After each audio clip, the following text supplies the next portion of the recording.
Ayan, ito ang aming kanto. Yan ang aming building. Ito ang lugar namin dito.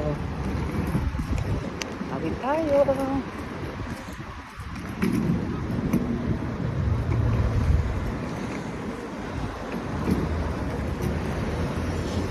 Ano?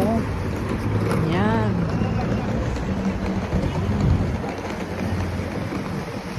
Yan. Kapitbahay namin.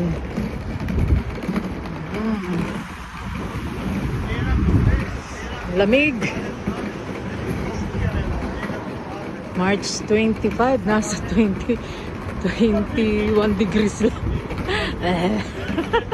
Sarap. Nagpapasok kami dito sa affordable. Yan. Wow, ang ganda ng kanilang location. Oh, wait lang po mga kababayan at ako'y may titignan lang dito.